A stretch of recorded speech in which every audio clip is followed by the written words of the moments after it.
বিসমিল্লাহিররহমানিররহিম। আসসালামু আলাইকুম। Tanzina blog and cook চ্যানেলে আপনাদেরকে ওয়েলকাম জানাচ্ছি। কেমন আছেন আপনারা সবাই? আশা করছি আল্লাহর রহমতে ভালো আছেন। তো প্রতিদিনের মতো নতুন আরেকটি ভিডিও নিয়ে চলে এসেছি। আশা করছি পুরোটাই দেখবেন, স্কিপ না করে। আজকে আমি কোনো ব্লগ শেয়ার করছি না, আসলে সারাদিন কোনো কিছু ভিডিও করা হয়নি। যেহেতু রোজা রমজানের দিন নানান রকম ব্যস্ততার মধ্যে থাকা হয়, তাই সারাদিনের ব্লগটা শেয়ার করা হচ্ছে না। তো ভাবলাম যে আজকে তো কোনো ব্লগ শেয়ারও করতে, ভিডিও করলাম না, কোনো কিছু শেয়ার না করলেই নয়। তো ভাবলাম যে ইফতারি দিচ্ছিলাম আজকে আবারও। তো আজকে সেদিন তো অনেকগুলো বাসায় দিয়েছিলাম, অনেকগুলোর জন্য 16 জন 17 জনের জন্য ইফতারি রেডি করেছিলাম। আজকে 10-12 জনের জন্য করছি। তো এগুলো বের করেছি, ভাবলাম যে এগুলো একটু শেয়ার করে দেই। আসলে ইউটিউব চ্যানেল তো খুলেছি যেহেতু রেগুলার, এটাতে কিছু না কিছু একটু থাকতেই হয়, না হয়তো অনেকেই ভুলে যাবেন। তো এই হচ্ছে অবস্থা। তো রোজা রমজানের দিন সময় পাচ্ছি না রেগুলার যে ব্লগগুলো সেগুলো শেয়ার করার জন্য, তাই ইফতারি সেহরিতে রান্নাবান্নাগুলো শেয়ার করছি। তো এখানে আমি যে ইফতারিগুলো দিব সেগুলো আর কি রেডি করে রেখেছি, একটু পরে ভাজা পড়া বসিয়ে দিব। সময় ঘনিয়ে এসেছে, সময় নেই বেশি ইফতারের। ভাজা পড়া করে আবার এগুলো যার যার বাসায় পৌঁছে দিতে হবে, এই জন্য সময় প্রয়োজন। তো এগুলো আমি 3 চুলায় বসিয়ে দিয়েছি, যে অর্ধেকটা আগে হয়ে যাক, তারপরে যখন বেগুনি, তারপরে আলুর চপ, বেগুনের ডিম চপ এগুলো যখন ভাজবো তখন আর এগুলো ভাজতে হবে না, ওগুলো মন দিয়ে ভাজতে পারবো। এই জন্য হচ্ছে আগে এগুলো ভেজে নিচ্ছিলাম। সিঙ্গারা, সিঙ্গারা, রোল এগুলো ভেজে নিচ্ছি। তারপর হচ্ছে এই পাশে আবার আলুর চপও দিয়েছিলাম, নারকেল ভেজে নিচ্ছিলাম।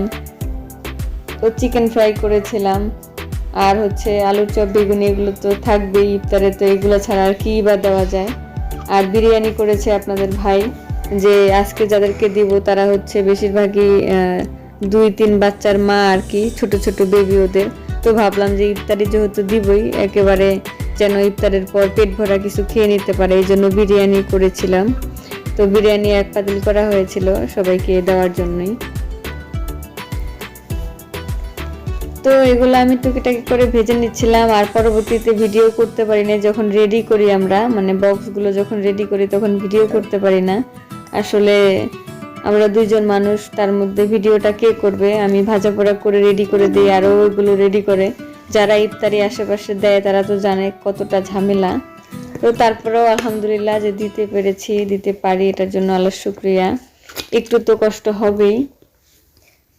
তো আমি দুঃখিত, যখন ভয়ে দিচ্ছিলাম আমার ছেলে তো পাশেই দুষ্টামি করছিল, তো আমি দুঃখিত। আশা করছি ভিডিওটি আপনাদের ভালো লাগবে। তো এক এক করে আমি সবগুলোই ভেজে ফেলেছি। এই তো এখানে একটু ফুলকপির পাকোড়াও ভেজেছিলাম শেষে, তারপরে জুক্কিনির মানে বেগুনির মতোই জুক্কিনিটাও ভেজেছিলাম। তারপর পেঁয়াজ তো ছিলই, তো আলুর চপ, ডিম চপ, বেগুনি, পেঁয়াজু এগুলো তো ছিলই, রোল, সমুচা সবই ছিল। তো চলে গিয়েছে দিতে ইফতারিগুলো। আমি আবার সবগুলোই গুছালাম, মানে ইফতারি দেওয়ার পরে যে নোংরা হয়ে যায় রান্নাঘর, ইফতারিগুলো ভাজার পরে রান্নাঘর, চুলা টুলা সব নোংরা হয়ে যায়, এগুলো সব গুছালাম। আর আমাদের জন্য খুব বেশি ইফতারি রাখি নাই, কারণ ও রেগুলারই মানে আমি 1 দিন পর পর 2 দিন পর পর বানাচ্ছি, এই জন্য ও আজকে খাবে না। 2 দিন থেকে 3 দিন থেকে খাচ্ছেও না, ভাজা পোড়া একটু ওর খারাপ লাগছে, আর খুব বেশি খাচ্ছেও না। তো বললো যে শুধু 2-1টা রাখো, ফুলকপির পাকোড়াগুলো রাখো, আর কিছু রাখতে হবে না। আর এই তো সবাইকে বিরিয়ানি দিয়ে এইটুকু রয়েছে যে আমরা পরে খেয়ে নিতে পারবো, সেই রীতি আর কিছু করতে হবে না। আবার মগজ ভুনা করেছিল, ওটাও আছে, ওটাও আমার ছেলেকে একটু খাইয়েছিলাম। আর আমরা আর খাই নাই, এত কিছু খাওয়া যায় না, তো বিরিয়ানি খেয়েছিলাম। তো এই তো চলে গিয়েছে দিতে, ইফতারিগুলো পৌঁছে দিয়ে এসে তারপর হচ্ছে খাবে। তো ভিডিওটা এই পর্যন্তই। আশা করছি আপনারা ভিডিওটা দেখবেন, একটা লাইক করবেন, শেয়ার করবেন, প্লিজ আমার চ্যানেলটা সাবস্ক্রাইব করবেন।